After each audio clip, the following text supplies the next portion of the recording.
Hai, Assalamualaikum. Di balik rintik hujan, ada getuk ubi kayu yang lembut dan secawan teh O yang panas menghangatkan rasa. Sederhana tapi cukup nikmat.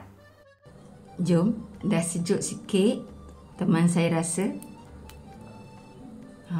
Tengoklah tu. Dalam dia nampak lembut kan?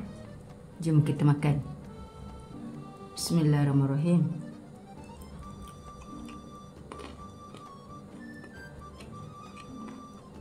Ya Allah, Alhamdulillah. Getuk ubi kayu ni rangup kat luar, lembut kat dalam. Getuk ubi kayu ni, lemak-lemak manis je rasa dia. Okey, datangnya daripada kelapa muda yang parut tu kan. Lepas tu ubi kayu ni, empuk elok je. Ada yang trauma kan nak buat getuk ubi kayu sebab bila goreng je pecah. Dalam video nanti, saya akan kongsikan tips macam mana tak nak bagi getuk ubi kayu ni daripada pecah. Sebelum tu kita tengok dulu bahan-bahannya. Kita perlukan dalam lebih kurang 400 hingga 500 gram ubi kayu. Setengah cawan kelapa parut yang muda. Okey, pastikan sabuk dia tu yang lebih cerah, bukan yang tua ya. Kita parut ambil bahagian yang putih sahaja. Kita perlukan juga 2 hingga 3 sudu besar gula. Okey, ni bergantung kepada selera. Dan yang terakhir, setengah sudu kecil garam. Jom kita tengok cara-caranya. Mula-mula kupas dahulu kulit ubi kayu. Kemudian cuci bersih.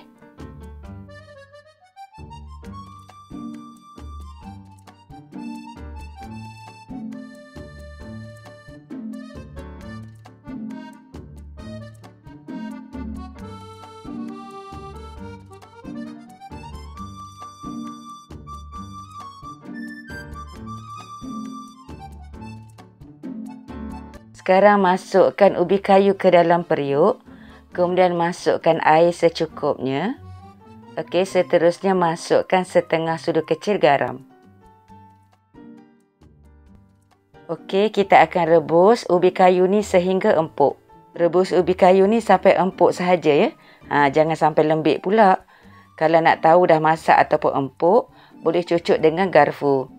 Okey, bila dah lembut tu maksudnya dah masak. Bila ubi kayu dah empuk, tuskan airnya. Okey, kemudian masukkan ubi kayu ke dalam mangkuk. Kena leceh ubi kayu ni waktu ianya panas supaya senang hancur. Getuk ubi kayu ni boleh jadi datang daripada proses ketuk-ketuk ubi kayu sampai hancur kan. Jadilah getuk ubi kayu. Okey, hancurkan kesemuanya. Kemudian masukkan kelapa parut.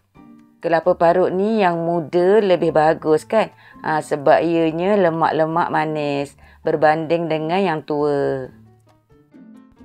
Seterusnya saya masukkan 3 sudu besar gula dan setengah sudu kecil garam.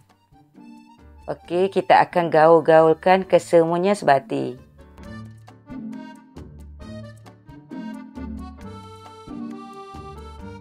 Okey, sekarang saya guna tangan, lebih mudah untuk sebatikan kesemuanya. Tips penting kat sini ialah jangan tunggu ubi kayu ni sejuk. Okey, sebab bila sejuk ianya menjadi sedikit keras dan nanti adunan ni tak dapat berpadu dengan baik dan waktu digoreng nanti akan pecah. Waktu uli ni boleh je rasa sikit. Kalau tak cukup manis boleh tambah gula. Okey, ini bergantung kepada cita rasa. Sediakan dulang dan taburkan sedikit tepung gandum. Sekarang proses untuk bentukkan bulat-bulat. Untuk elakkan kuih ni pecah waktu digoreng. Waktu kita bulatkan ni kita kepal-kepal dan padat-padatkan.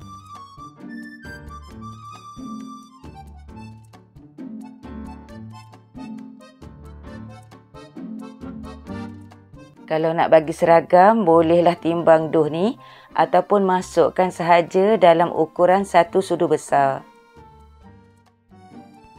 Saiz ni bergantung kepada cita rasa masing-masing, tapi janganlah terlalu besar pula ya.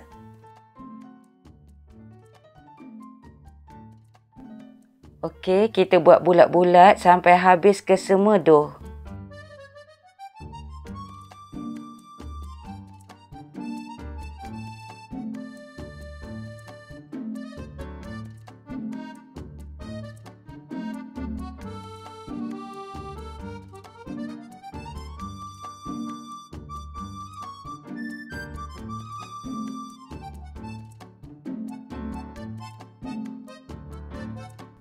Bila dough dah siap dibulatkan, ketepikan dahulu.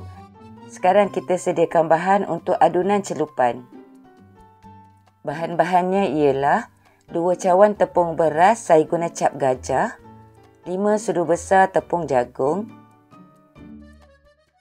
1 sudu kecil gula, 1 cawan air sejuk. Okey, guna air sejuk kowe. Tips untuk dapatkan gorengan yang sangat rangup, mesti guna air sejuk tau. 1 biji kuning telur, sedikit pewarna kuning, 1 sudu besar air kapur jernih, dan yang terakhir, setengah sudu kecil garam. Jom kita tengok cara-caranya. Masukkan tepung beras, tepung jagung, gula, garam, air kapur, sebiji kuning telur. Kemudian masukkan air. Air sejuk ni masukkan sedikit demi sedikit dan kacau. Okey, masukkan juga pewarna kuning telur. Adunan celupan ni tidaklah terlalu pekat ataupun terlalu cair.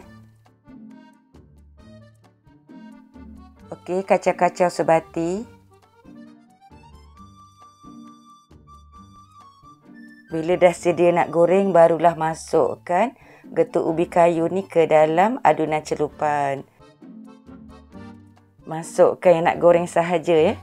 Jangan masukkan kesemuanya pula, nanti kembang. Tips nak elakkan daripada pecah, panaskan minyak. Pastikan minyak dah betul-betul panas, barulah masuk berbola ubi kayu.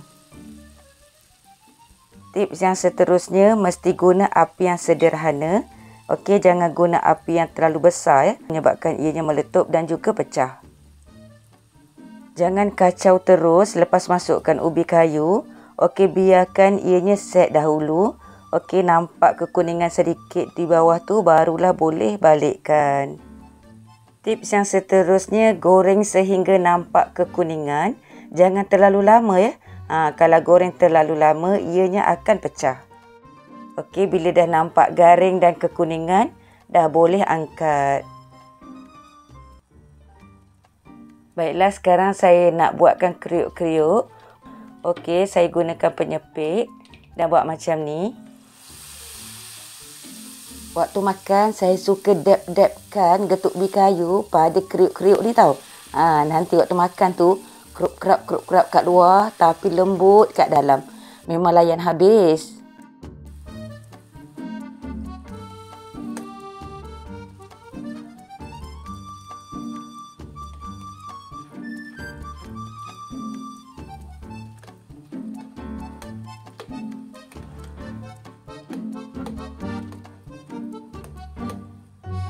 Dah nampak kekuningan kriuk-kriuk tu dan juga garing, dah boleh angkat.